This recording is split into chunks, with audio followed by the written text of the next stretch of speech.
Okay, अब circle start करेंगे। अब सर्कल के पहले हम थोड़े से कंसेप्ट कर लें कि कौन कौन से सर्कल में थ्योरम आती है, कौन कौन से कंसेप्ट आते हैं। सबसे पहली चीज, सर्कल के बारे में आपको पता होना चाहिए कि सर्कल है क्या। सर्कल, ठीक है जी। अब सर्कल का अगर मैं कोई भी पार्ट उठाऊं, पार्ट का मतलब कि कोई भी दो पॉइंट्स को, मैंने दो पॉइंट लगा दिए सर्कल की बाउंड्री के ऊपर, ए एंड बी।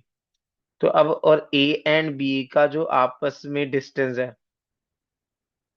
डिस्टेंस कैसे, जो सर्कल को फॉलो कर रहा हो, ठीक है ना, सर्कल के ऊपर ऊपर, उसको हम बोलते हैं आर्क। ठीक है ना। अब दो तरीके से जा सकते हो आप। एक ऐसे जा सकते हो, एक क्लॉकवाइज और एक एंटी क्लॉकवाइज। अगर मैं एंटी क्लॉकवाइज देखूं तो मेरे पास डिस्टेंस कम आ रहा है, तो ये हो जाएगी माइनर आर्क। और अगर मैं क्लॉकवाइज चेक करूं, जो कि विजिबल है, तो ये हो जाएगी मेजर आर्क। ठीक है। ये सर्कल का आपका सेंटर हो गया। ठीक है। और सर्कल का सर्कमफ्रेंस से डिस्टेंस रेडियस हो गया। अब इसके बाद जो आपको चीज पता होनी चाहिए, minor and major arc. Arc को लिखते हैं ऐसे वैसे, आर्क, जैसे मैंने कोई नाम डाल दिया जिसमें सी, आर्क ए सी बी।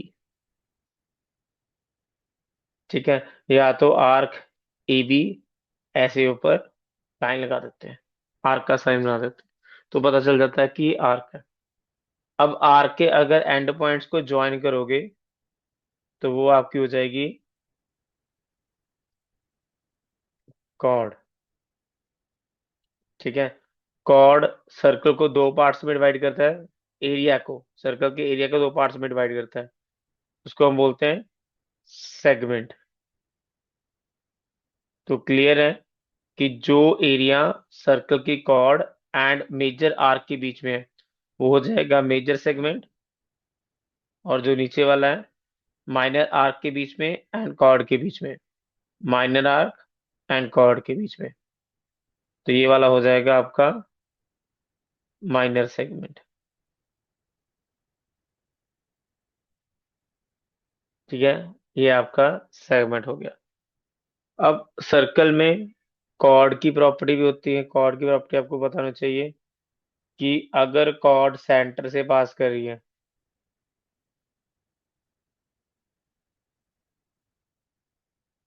तो उसको हम बोलते हैं डायमीटर, जो कि डबल होता है किसका, रेडियस का। एंड सेकंड थिंग, जो डायमीटर होता है वो लॉन्गेस्ट कॉर्ड होती है। लॉन्गेस्ट बोल दो या लार्जेस्ट बोल दो, किसी भी सर्कल के। ठीक है जी। अब ये तो आपका हो गया बेसिक चीजें, कि हाँ भी सर्कल में क्या है, कौन कौन से पैरामीटर है। ठीक है, रेडियस क्या है, सेंटर क्या है, कॉर्ड क्या है, आर्क क्या है, सेगमेंट क्या है। ठीक है। अब इसके बाद जो चीज आती है आपके पास, जो हम डील करेंगे, ठीक है ना, सर्कल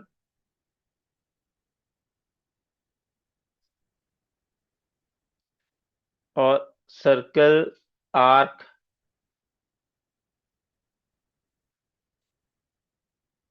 एंड सेंटर।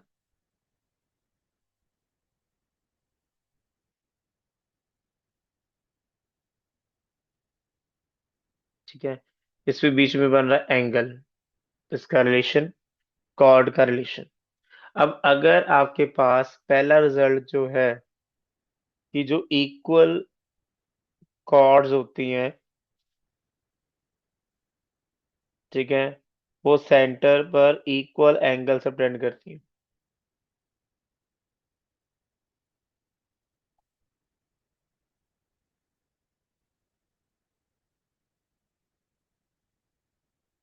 ठीक है। तो अगर मैं यहाँ पर एक कॉर्ड डाल दूं और एक कॉर्ड यहाँ पर डाल दूं,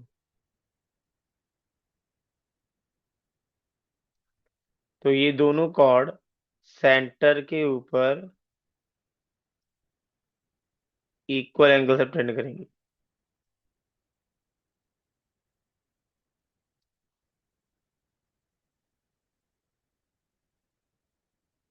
ए बोल देता हूँ, इसको भी मैं ए बोल देता हूँ। तो ये दोनों एंगल इक्वल होंगे, ठीक है ना। एंड कन्वर्स भी ट्रू होगा। If two chords subtend equal angle at the center, then chords are equal.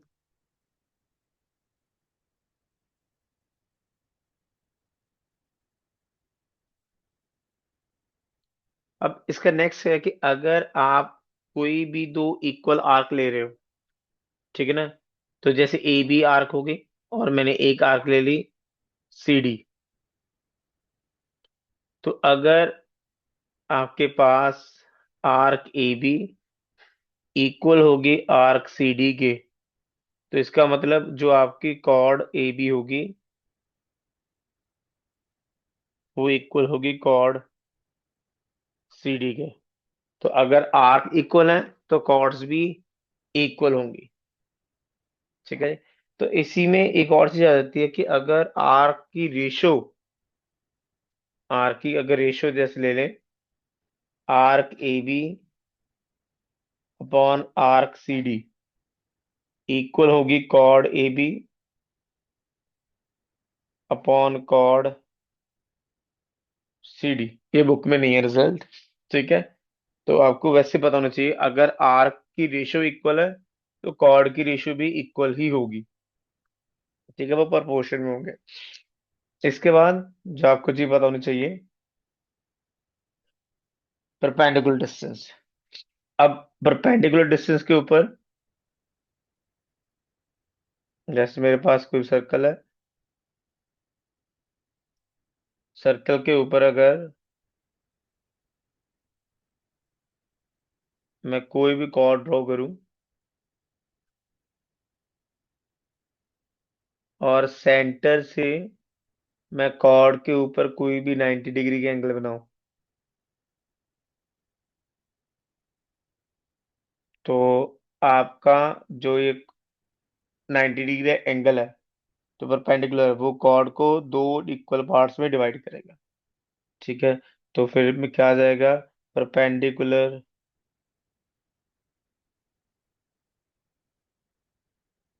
Drawn from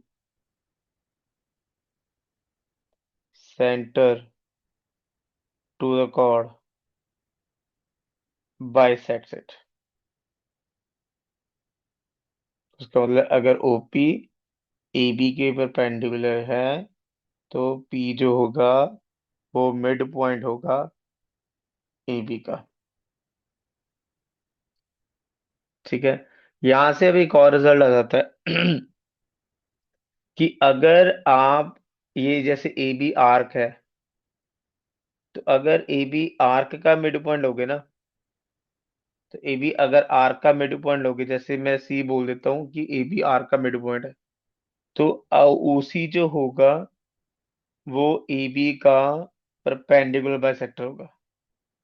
then OC is perpendicular bisector of chord A B, ठीक है। अगर मैं ऐसे ओसी को ज्वाइन करूं तो वो ए बी का परपेंडिकुलर बाइसेक्टर होगा। ये आपने याद रखनी है, ठीक है ना। ये आपको एक्चुअल में क्वेश्चन भी है, क्वेश्चन जो आपको सेकंड एक्सरसाइज में लास्ट सेकंड क्वेश्चन है, जिसमें काइट वाली डायग्राम बनती है, तो उसमें भी आप ऐसे कर सकते हैं, ठीक है। तो ओसी जो होगा वो ए बी का परपेंडिकुलर बाइसेक्टर होगा, अगर सी जो है वो मिड पॉइंट है आर्क ए बी का। अब इसके बाद परपेंडिकुलर ड्रॉ हो गया तो इसका कन्वर्स भी ट्रू होगा। तो अगर आप लाइन ज्वाइन करोगे, जैसे कि अब पी जो मिड पॉइंट है ए बी का, ठीक है ना। तो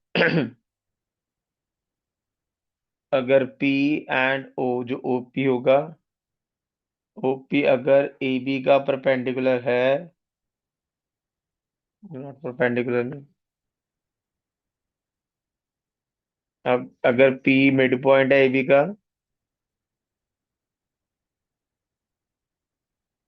एंड अगर पी मिड पॉइंट है देन आपके पास ओपी जो होगा वो परपेंडिकुलर होगा एबी का। तो इसी का कन्वर्स आ जाएगा ये।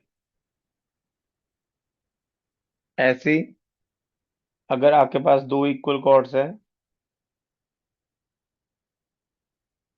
वो इक्वी डिस्टेंट होंगी सेंटर से।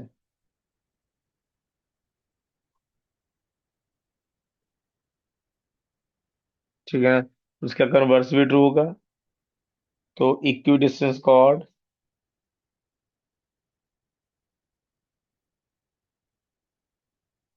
From centre are equal. ये तो था कॉर्ड, कॉर्ड का रिलेशन। ठीक है ना? कॉर्ड का सेंटर के साथ एक परपेंडिकुलर डिस्टेंस हो गया। इसके बाद आ जाता है कि एंगल सबटेंड कैसे होंगे अब। ठीक है? अगर आपके पास कोई भी सर्कल है, ठीक है, सर्कल के ऊपर मैं दो पॉइंट ले लेता हूं।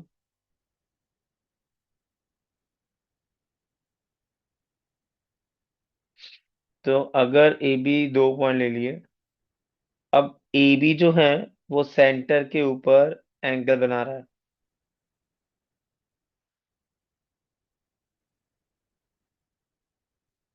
ठीक है? तो angle A O B subtend कर रहा है आर्क ए बी। तो यही सेम आर्क अगर किसी भी सर्कल के ऊपर कोई भी पॉइंट ले लूं मैं, ठीक है जी, ऐसे, तो ये दोनों आप इसमें रिलेशन बनाएंगे। तो एंगल ए ओ बी जो होगा वो टू टाइम एंगल होगा एंगल ए सी बी का। ठीक है जी? तो अगर कोई भी एंगल, एंगल सबटेंडेड बाय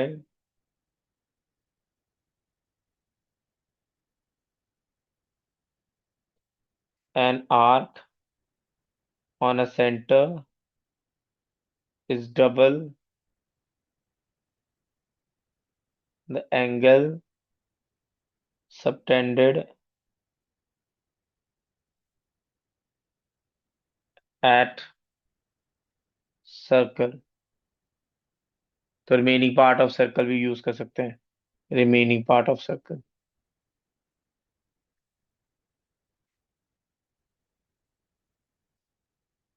तो अब अगर ए बी ये आर्क आप ले रहे हो, जैसे कि ये माइनर आर्क है, तो माइनर आर्क एक सेंटर के ऊपर और एक सर्कल के ऊपर, मतलब कि मेजर आर्क के ऊपर।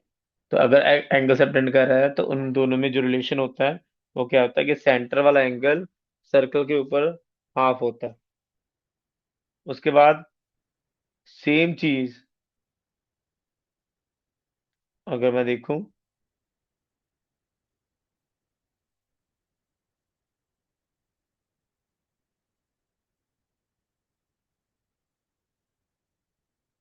अब सेम चीज ऐसे अगर मेरे पास आर्क आ गई फिर से, तो आर्क ने यहाँ पर एक एंगल सबटेंड करा सर्कल के ऊपर। ठीक है? सेम आर्क ने कहीं और पर भी एंगल सबटेंड किया, जैसे यहाँ पर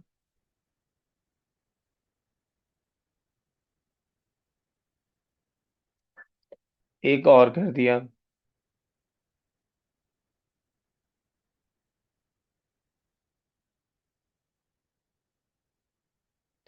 एक और बना देता हूँ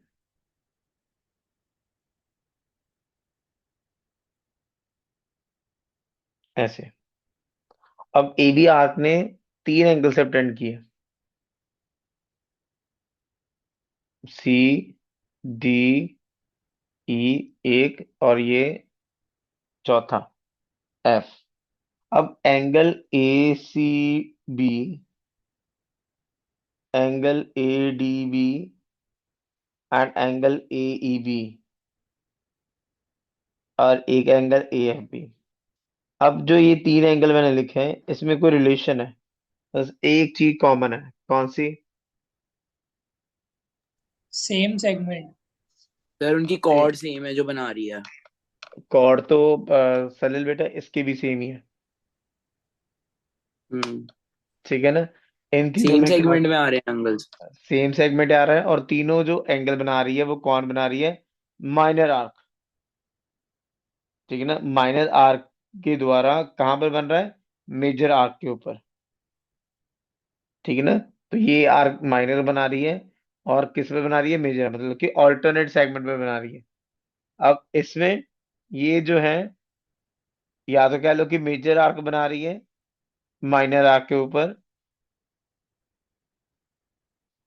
ठीक है? तो ये बना रहा है मेजर आर्क। तो जब भी हमने लेना है, हमने क्या लेना है कि सेम आर्क अगर माइनर है, तो माइनर सारे एंगल माइनर बनाए। कहाँ पर बनाए? मेजर पर। तो ये सारे के सारे मेजर आर्क के ऊपर एंगल है। तो इसका मतलब जितने भी मेजर आर्क पर एंगल बनेंगे by subtended by minor arc, वो सारे के सारे क्या होंगे? इक्वल होंगे। बट ये वाला पोर्शन नहीं। ठीक है ना? तो ऑल्टरनेट, ये क्या जाएगा? Angle in a same segment. Segment are equal.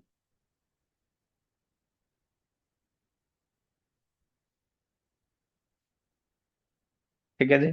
अब इसके बाद, अब यहां तक तो ये चीज आ गई। एफ वाला एंगल भी सेम सेगमेंट में ही है। नहीं, वो सेम में नहीं है, वो ऑल्टरनेट में है ना। देखो, ए बी, कौन सी आर एफ, अगर ए एफ बी देखोगे, तो ए एफ बी कौन बना रहा है? मेजर आर्क, ना कि माइनर आर्क। ठीक है जी?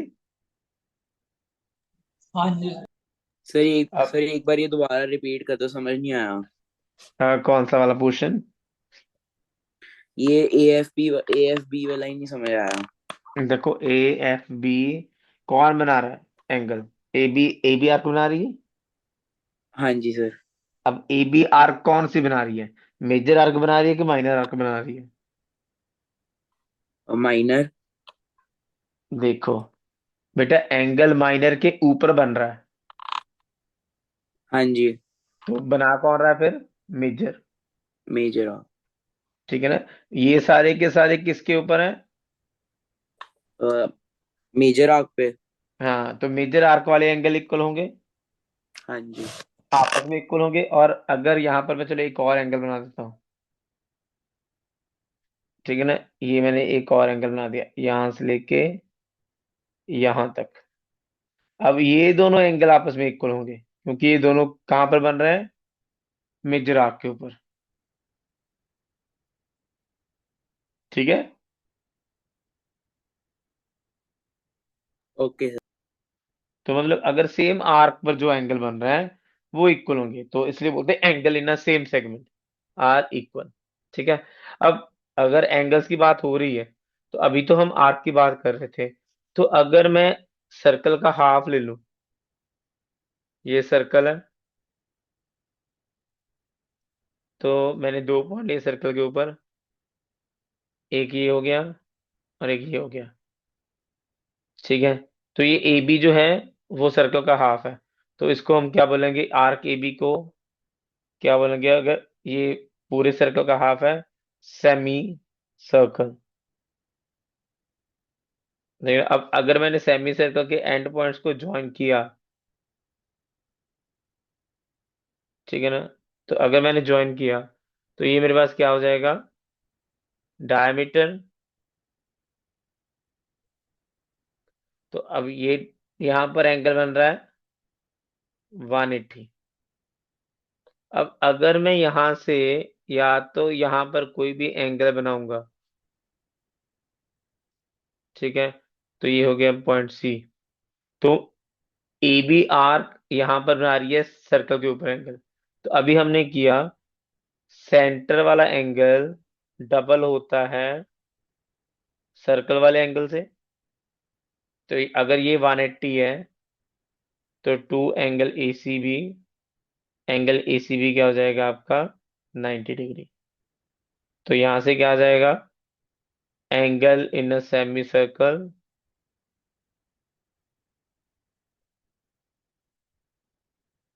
Is right angle.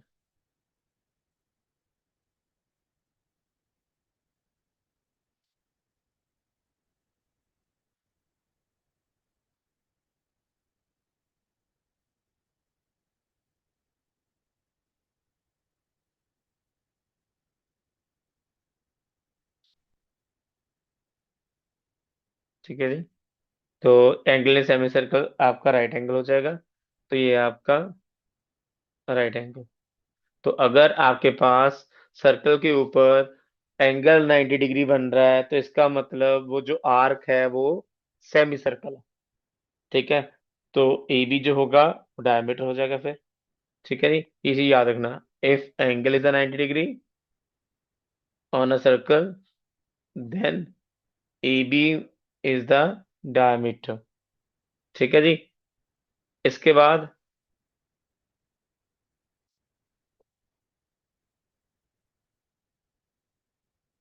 ये नॉर्मली था कि एंगल के ऊपर। ठीक है। एक और रिजल्ट होता है कि अगर आपके पास कोई भी लाइन सेगमेंट है। ठीक है। कोई भी लाइन सेगमेंट। अब देखो मैं यहाँ पर मैंने एक लाइन सेगमेंट बनाया। ठीक है। तो यहाँ पर मैंने ए एंड बी लिया। तो अगर मैं यहाँ पर कोई भी दो पॉइंट लेता हूँ सेम साइड के ऊपर, तो अगर वो दोनों इक्वल एंगल बना रहा है,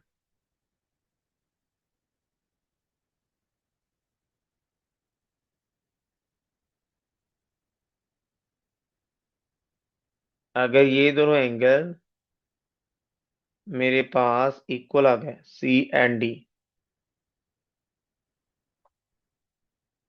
ठीक है ना। अगर दोनों इक्वल आ जाते हैं तो A B C and D चारों सेम सर्कल पर लाई करेंगे। ये रिजल्ट याद रखना है। अगर ए बी कोई भी लाइन है और सी एंड डी कोई भी पॉइंट्स है सेम साइड के ऊपर, लाइन के सेम साइड पर, तो अगर वो दोनों एंगल इक्वल एंगल बना रहा है तो वो चारों के चारों पॉइंट सेम सर्कल पर लाई करेंगे। तो जो सर्कल सेम सर्कल के ऊपर पॉइंट्स लाई करते हैं तो हम उसको कॉन्साइक्लिक बोल देते हैं।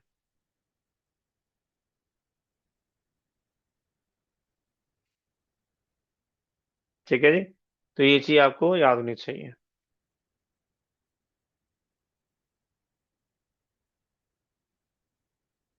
इसके बाद अगर आपके पास वर्ड होता है सर्कमस्क्राइबिंग।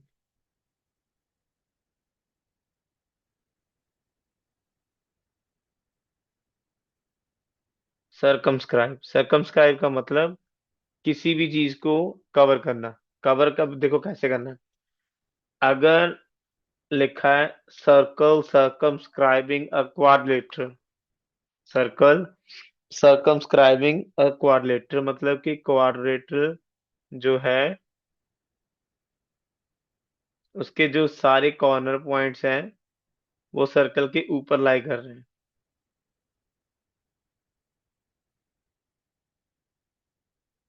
ऐसे।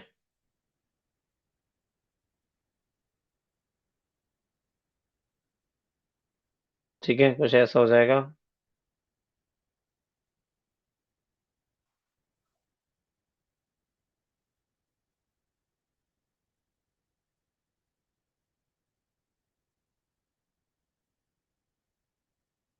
तो ये सर्कल क्वाड्रिलेटरल को सर्कमस्क्राइब करेगा।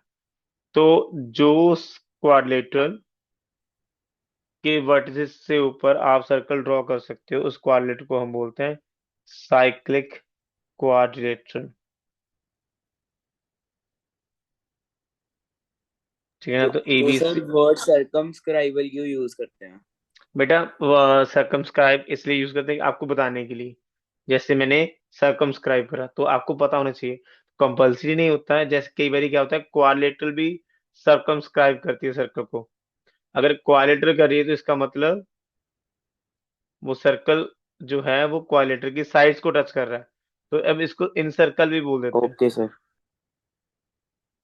ठीक है ना? तो ये सर्कम सर्कल हो गया, और ये इन सर्कल हो गया। ठीक है। तो साइक्लिक क्वाड्रिलेटरल की ओके। क्या क्या प्रॉपर्टी है? साइक्लिक क्वाड्रिलेटरल की प्रॉपर्टी, सबसे पहले कि sum of opposite angle is 180 degree, मतलब कि ऑपोजिट एंगल्स आर सप्लीमेंट्री।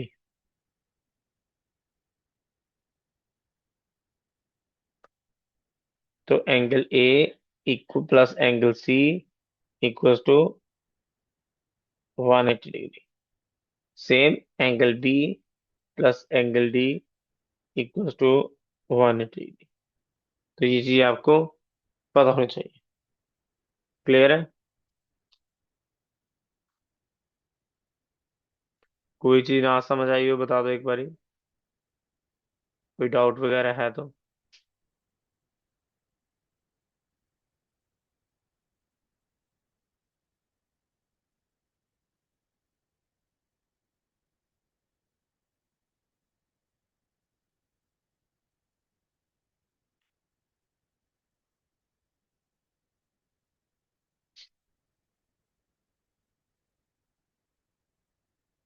ठीक है जी। सर वो क्लियर हो जो गया? आपने ट्रिग्नोमेट्री से नहीं करवाया थे सिक्स्थ क्वेश्चन, एक्सरसाइज 9.2 का, जी जी।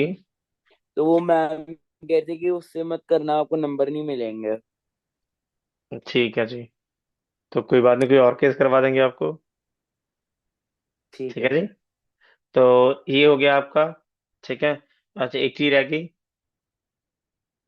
कि अगर opposite angle are supplementary of किसी भी क्वाड्रिलेटरल के,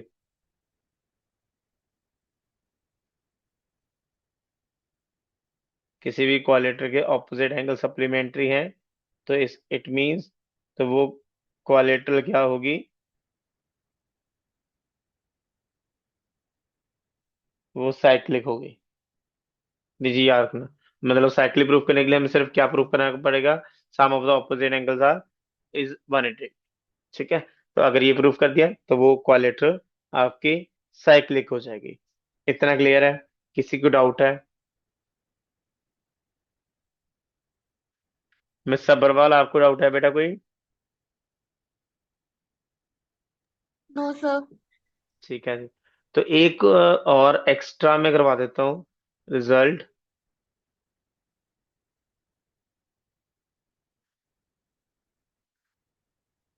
ये एक्स्ट्रा में है, ठीक है ना? वैसे तो ये कंसेप्ट आपको नहीं है। एक, आपको पता होगा वर्ड मीडियन, क्या होता है मीडियन?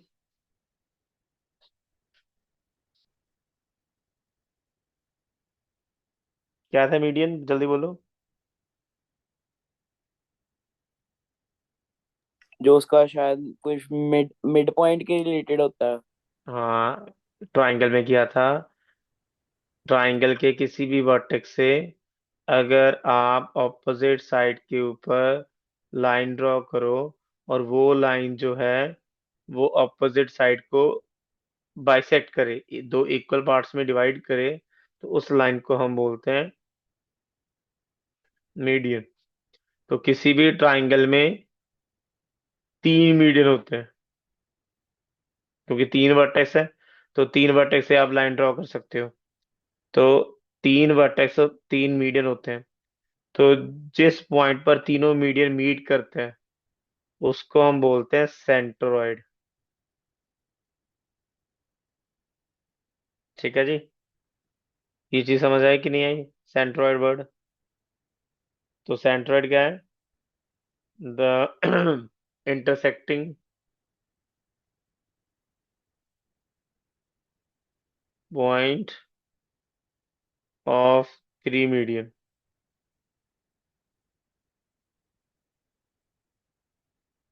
ठीक है। अब इसी में ये रिजल्ट आपने याद करना, जैसे अब मैं पॉइंट को जी लेता हूँ। तो जो सेंट्रोइड होता है ना, वो मीडियन को 2:1 में डिवाइड करता है। तो सेंट्रोइड डिवाइड्स मीडियन इन 2:1।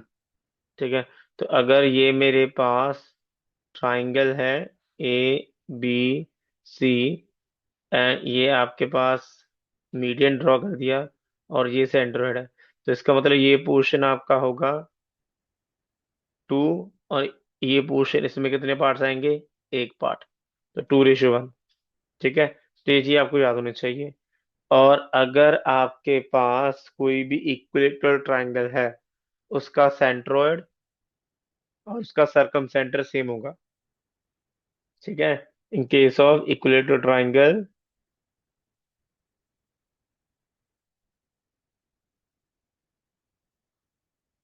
ठीक है, उसका क्या क्या, उसका सेंट्रोइड एंड सरकम सेंटर सेम होंगे। ये कंसेप्ट हमने यूज करना है, सेंट्रोइड वाला। ठीक है बेटा, ये क्लियर है?